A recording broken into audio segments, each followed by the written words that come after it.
Nganza kwethu, ake ngikhuleke enhla nasezansi, sinamukele kuMpotopoto TV.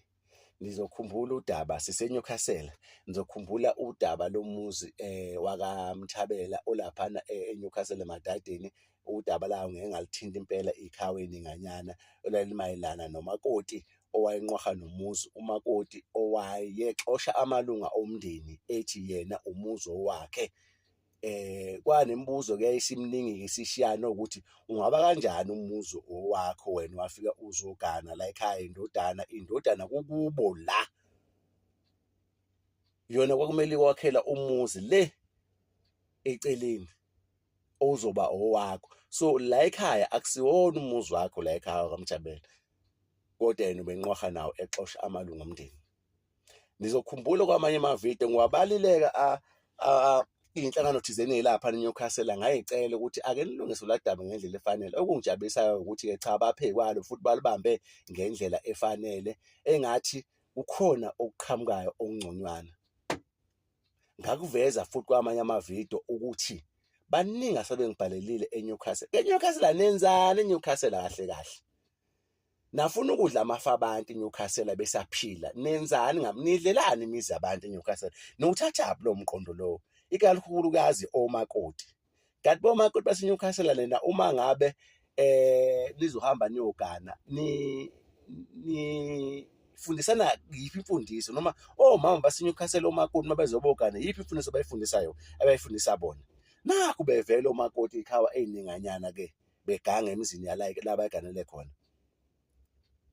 Ngiyawubonga umphathi waseNyukhasela ngokuphuma kwawo uyovimba emageyithini alo muzi wakaMasango olaphana emadadeni section 2, uSheriff efika nencwadi yomuntu othenge loya muzi loyana, nencwadi eshoyo ukuthi udayisele ubani. Wathi umphakathi cha, ngeke uze ukwenzeke Sheriff, uhlale kwenzeka ukulungela namhlanje, ngeke uze ulunge. Ngeke beze bephume labantu abalanga phakathi. Balwa-ke okubuhlungu kakhulu uSheriff ugcine enza izinto ey'rongi-ke, ekhipha isibhamu, ekhiphela umphakathi.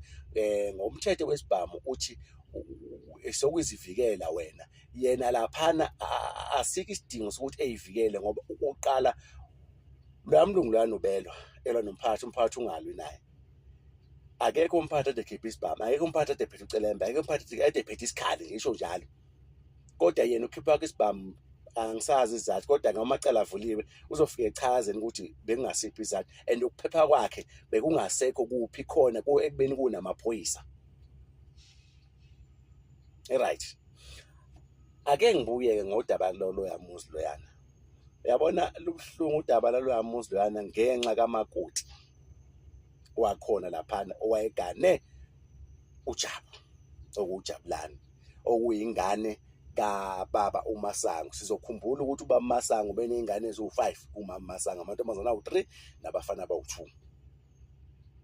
Abafana-ke ibhadilelo nentombazane eyodwa abasekho emhlabeni, umphefumulo wabo ongathi ungaqhubeka ulale ngokuthula. Okuthini-ke oyedwa umfana ey'nganeni kaMasango waganwa, it was lapha ko-1992 lapho 93. Eyi, wenzeka zakithi, kanti nibuye niganwe kanjani? uJabulani ngesikhathi eganwa alikho ilunga lomndeni kade likhona. Nizokhumbula futhi emavidiyweni adlule ngake ngabuza ukuthi kanti nina bantu baka-department naseNyukhasela nibasayinisa kanjani abantu bengekho amalunga omndeni wabo? Siyazi ukuthi owesilisa kufuneka kube nomuntu wakubo owesilisa, ubaba wakhe noma ubhuti wakhe. Uma bengekho sengabhekwa-ke emndenini, kodwa sikhuluma ngamalunga omndeni. Nina eNyukhasela kade nibasayinisa kanjani? Nibasayinisa kanjani bengekho amalunga omndeni? Wesiphathi ubaba wakhe uJabulani during that years wayesaphila engekho, kodwa nasayinisa kanjani kanti bantu baseNyukhasela department? Kuningi nina abantu baseNyukhasela phana department esenikwenzile kancane kancane, niyavela nina. Kodwa-ke lungile, ngizobuya nani, angikho nani namhlanje, ngizobuya nevidiyo ebiqondene nani. Sekukaningi nivela ngamaphutha eniwenzayo futhi angenasidingo. Ngizovela nje ngendlela efanele futhi. Right. Sizokhumbula ukuthi eminyakeni edlule bingekho iwili, kade kukhona iphemithi yaloya muzilwane kade ibizwa ubaba Masango noma Masango nezingane eziwu-5 lezi, kodwa okuthena ngokuhamba kwesikhathi kwatholakala ukuthi iphemithi isinelunga, yona leya original kababa Masango eyayisayinwe ubaba Masango okuwumnikazi waloya muzilwane, isinelunga eseli-ediwe lapha, ediwe njengedotha, yaba yilunga lesi-6 le ey'nganeni, okusho ukuthi laphana waba unumber 8, iy'ngane eziwu-5, ubaba umama waba uyena wesi-8. Isandla esibhale lela lunga lomndeni ukuthi njengedotha esihlukile kunalesi sasigcwalisa ifomu. Lo muntu obhaliwe ngesandla sehlukile uyena umakoti lo dayise lo muzi lo wakaMasango. Right, asiqhubeke. Kuququ sekuyabuya okay, ngiqale la. Bathi lelo-ke ukushona kababa uMasango okuJabulani, wendodana kuJabulani. uJabulani utholakale eGoli emzini wakhe, ekade ubhalisele usuphumile, watholakala eshonile ephakathi endlini, okubuhlungu kakhulu. Omakhelwane bakhona lapha atholakala khona, bayasho ukuthi ey'nsukwini ey'ngingaki edlule umakoti ubonakalile khona, lapho khona kutholakale uJabulani eshonile khona.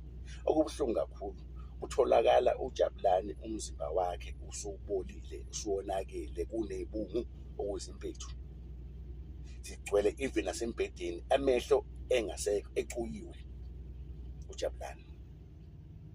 Ngiyaphinda, ey'nsukwini ezedlule omakhelwane bayasho ukuthi umakoti kade ekhona la. Right, uma ngabe kucheck-iwe amaphepha kaJabulani kumafayili akhe, atholakala ukuthi besenza i-operation order enzela umakoti wakhe.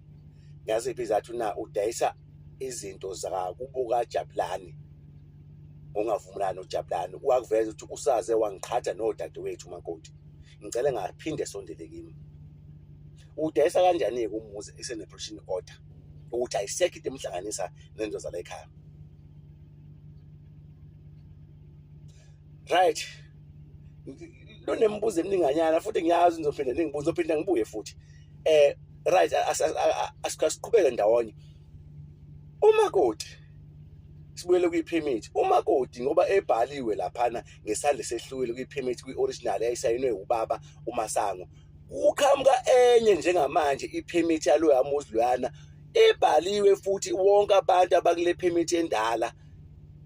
Kule phemithi-ke entsha umakoti unengane noJabulani ibhaliwe, wabhala umakoti wafana nengane ezogana kwaMasango, wayibhala futhi ingane wafika naye emendweni, iwathola kanjani amafa noma bayingxenye kanjani emafini. Bafowethu, ngiyacela ke ngiyibambe la njengamanje, ngiyacela umphakathi waseNyukhasela lisukumeleni lolu daba lolu, amakoti kumele ebuye. Ngizwile kuthiwa ungathi uhlala eShawela, ngicela bengisiza abantu baseGoli. Ikhona indawo kuthiwa kuseshawela, eShawela, uSibongile, uTrifina, uMasango, asazi noma useyibiza ngoMasango noma uKhumalo noma uMthali noma uMothali. Lo mama lo uMbhasobheni, lo mama lo bantu baseGoli, uMbhasobheni udayisile umuzi kaJabulani eGoli, usezodayisa umuzi womndeni-ke manje useNyukhasela, uzokhipha amalunga omndeni. Ake ngiyibambe la njengamanje, ngiyabuya nenye ividiyo. Lonke udaba lwala muzilwane ngiluphethe, ngeke ngilufaka lonke esemthani.